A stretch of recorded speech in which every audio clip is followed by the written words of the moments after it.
Welcome to the video for section 2.6, and section 2.6 is all about trig limits. We've so far in the course have only been dealing with taking limits of nice algebraic functions, nice polynomials, exponentials, etc. Now we want to start looking at trig limits because especially when we deal with some indeterminate forms of trig limits, we've got to get a little more creative on how we compute these limits. Now, the first thing I want to talk about, and it's kind of a entry into our creativity, one method of being creative, is this thing called the squeeze theorem. So here's what the theorem says in words. It's important to see them. You know, a big part of the AP course, in my opinion, is communicating like a mathematician. So understanding what this is saying in words is very important, but I also have some visuals that I'll show you as well. So here's what the squeeze theorem says. Assume that for some x not equal to a certain value c, in an open interval containing that value c, you have an inequality of three functions. You have a function L of x, which is less than or equal to f of x, and f of x is less than or equal to this third function, u of x. And you know that the limit as x approaches c of that lower limit, or that lower function, L of x, is the same value as the limit as x approaches c of the upper function, u of x, which they call L, then that's got to mean that middle function, f of x, also has a limit as x approaches c of L. So essentially what we're saying is if you have a function, f, that's getting squeezed by two other functions, L and u, near c, and the limit as x approaches c of the lower and upper functions match, then the middle function had to have gotten squeezed. This is important because in a lot of the trig limits that you'll do with the squeeze theorem, there's a lot of oscillation going on around the value that we want to take the limit of. So it's very hard to pinpoint numerically, well, what exactly is this function getting close to at c? So what we do is we use this squeeze theorem to kind of squeeze in on the limit using an upper and lower function whose limits we can easily get because there is an oscillation. Okay, so here's a picture for this. So as I said, in other words, if you have two functions whose limits you know are the same at a given point, and they squeeze a third function in the middle at that point, then that third function has the same limit. Okay, so the first picture that you see here is a non-example. This is one where u is greater than f and f is greater than L, but notice as x approaches c, all three of those functions are approaching different limits. So we can't say anything about the limit as x approaches c of f of x. It's completely unknown to us. But in the second example, you have an upper limit, a lower, or an upper function, a lower function, and then this f of x, which we can't really discern its limit.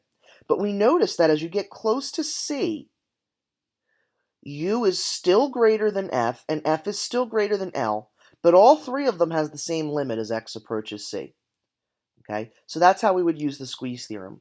Let me show you an algebraic and a graphical approach to using the squeeze theorem if you were ever asked to prove it.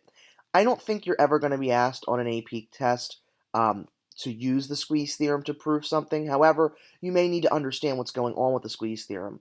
You may need to understand, like you might get a picture involving the squeeze theorem and answer questions about that. But I don't think you'd have to write a proof. I think that's a little bit beyond the scope of this course. But I'll show you one anyway. So we want to take the limit as x approaches 0 of the quantity x squared cosine 1 over x. Now remember, if we do our direct substitution, we have a problem because when we put in the 0 for both of these, we end up with a 0 times the cosine of 1 over 0. And that, of course, is undefined here, so I don't really know what's going on. So we have an indeterminate form. So here's how we do this with the squeeze theorem. I'm going to kind of write an inequality. I'm going to start not with the x squared part. I'm going to start with just the cosine of 1 over x. Now, since it's a trig function, we know that that function has to fall between -1 and +1 for all x. Okay? Now, if I take this inequality and I multiply all three pieces of it by x squared, then I know that x squared has to be less than or equal to x squared cosine 1 over x, which has to be less than or equal to -x squared. So now I have my lower and upper functions that are going to help me with my squeeze theorem.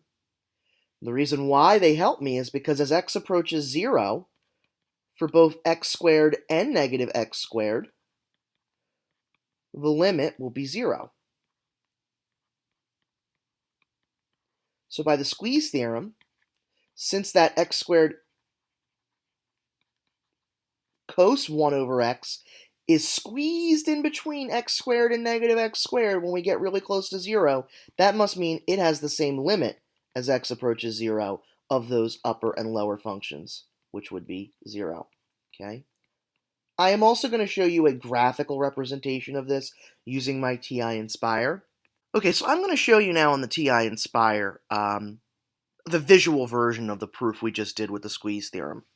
So I'm going to start by just graphing the trig function cosine 1 over x, and there you see it. Additionally, you notice that as you get closer to 0 on either side, there's some oscillating. So I couldn't really, with this window especially, I couldn't really tell you that the answer is 0. I have a hunch it might be 0, but look, it's kind of getting close to a half, then it bounces back down to maybe negative a half, then it comes back up, and that's all happening in a really tight interval here, close to 0.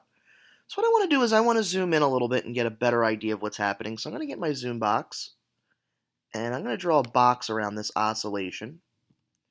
Wow, it's even more vivid that it's oscillating between 1 and negative 1 right here, the more and more I zoom in. Why don't I zoom in one more time? And there you go again. Okay. So here we have our graph, lots of wild oscillation between 1 and negative 1. Now what I'm going to do is I am going to multiply this by x squared, like I did in the proof. And then I'm also going to graph a couple other functions, x squared and negative x squared. Okay, and again, I'm going to zoom in a little bit so you can see it better, because when I typed in the x squared, it kind of flattened the curve. It's still oscillating, as you can see. It just might not be vivid enough for you to see it. So why don't I zoom box one more time for you to see that oscillation happening. There we go, and I'll go one more time. So see, now as I'm getting closer to 0, this function is really bouncing around. But notice that x squared always sits above the blue trig curve, and negative x squared always sits below. Moreover, we know, because they're nice polynomials and continuous, that their limits as x approach 0 is 0. Therefore, I just squeezed my x squared cosine 1 over x in between positive and negative x squared so that I could figure out that the limit as x approaches 0 of that is 0 and nothing else because of the oscillation. Okay, so that's kind of a visual way to do the squeeze theorem. Now, as we turn back to this presentation, if we had more time, I could show you some of these others using the squeeze theorem. They're both derived from the squeeze theorem, or they're both proven using the squeeze theorem, because again, we have indeterminate forms. I call them freebie limits because I'm not going to prove them, but you need to know their values. And I strongly suggest, if you're keeping up with the flashcards that you started with over the summer, and you better, because we're going to get even more over the next couple weeks, please make flashcards of these two limits. They will come up in trig limit problems when you're dealing with indeterminate forms. So here they are. The limit as x approaches 0 of the ratio sine of x over x will equal 1. You can see why that's indeterminate, because if you just directly substituted, you'd get sine of 0, which is 0, over another 0. The second limit is the limit as x approaches 0 of 1 minus cosine x over x, and that limit will equal 0. A couple things that you need to make note of. 1, these only happen when the limit is approaching 0. Okay? Because for anything else, you wouldn't have an indeterminate form. Even if you pick an angle where the sine is 0 or the cosine is 1, you wouldn't have an indeterminate form, because if you're not approaching 0, you won't have a 0 denominator. And remember, 0 over a number is just plain 0. 0 over 0 means indeterminate form, and we have to do work. Another thing that I want you to just be aware of, because it could come up in problems, there's no magic in the fact that this is x and this is x. They just have to be the same number, or the same term. It could be 1 minus cosine theta over theta. It could be 1 minus cosine 2x over 2x. That's important because sometimes when we do some manipulations, we might have a constant in front of the x, but the limit will still be the same value, okay? Because essentially, you're scaling both the numerator and the denominator by the same factor, so they're kind of negligible in terms of the limit. Let's look at how we can use these freebies. All right, so here's the first one. The limit as x approaches 0 of sine of 4x over x. Now again, direct substitution won't work. Still going to get the sine of 0 over 0. But I can't use my freebie limit directly because the 4x and the x don't match. So here's what I can do, and we can get a little creative. If I multiply the fraction by 4 over 4, totally legal because I'm just multiplying it by 1. Now I get the limit as x approaches 0 of 4 sine 4x over 4x. And then from there, I can split this up and say, well, that's just the limit as x approaches 0 of the number 4 times the sine of 4x over 4x. All right, well, the limit of a constant is the constant, 4. Think about the line y equals 4. It's always going to be at 4 regardless of my value of x. And then the sine 4x over 4x we just established has limit 1. So the limit of that function is 4. Okay, let's try another one. The limit as x approaches 0 of tangent squared x over x. Now again, notice if I do my direct substitution, the tangent of 0 is 0 over 0. We're going to get a 0 over 0. But I don't have any freebie limits about tan. So this is where you got to get creative and put things in terms of sines and cosines, since they're the ones we do have some limits for. So recall that we know that the tangent of x is going to be sine x over cosine x. So I think I'm going to rewrite that numerator with a complex fraction and say that the limit as x approaches 0 now of tan squared x over x can be the same thing as sine squared x over cosine squared x all over x. Okay, now we don't like complex fractions, so what we'll do is we'll rewrite this as times 1 over x. I really should have my limit statement still in there. And now I can start to move things around. So I have one sine of x in the numerator. Actually, I have two of them. And I have 1x in the denominator. And I know what that limit is. So why don't I lump that together into one fraction? So I get sine x over x. And then I can multiply that by the sine of x over cosine squared x. Now, I can evaluate limits again. So the first fraction we know goes to 1. The second fraction, when I plug in 0, will not be an indeterminate form because I still get the sine of 0, which is 0. But now my denominator here is the cosine of 0 squared, which is going to be 1. So this becomes 1 times 0, so the limit is 0 here. Okay, we'll do a couple more. The limit as theta approaches 0 of cosine theta, tangent theta over theta. Again, I'm going to have another 0 over 0 because just like the last one, I have a tan theta and a theta, so they're going to be my zeros in both the numerators and the denominators.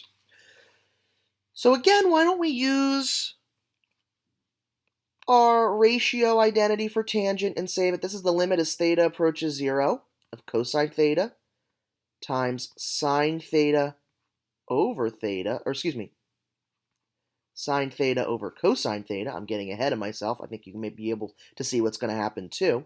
And now look what happens. The cosines in the numerator cancels.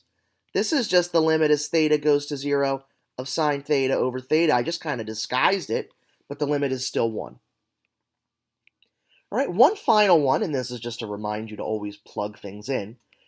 Don't rush and say the answer to this last one, the limit as x approaches pi over 2 of sine x over x is 1, because it's not. Okay? Just because it has that form in the freebie doesn't mean it's that value. That only happens when we're approaching 0. For anything else, we can actually do direct substitution and see what happens. Okay, now, the sine of pi over 2, if we go to our unit circle, that's not 0 anymore, that's 1. So this is really 1 over pi over 2, which we can then take the reciprocal of, and that limit will be 2 over pi. Okay, I just wanted to caution you about that, because you still always want to check you have an indeterminate form before you start to get creative.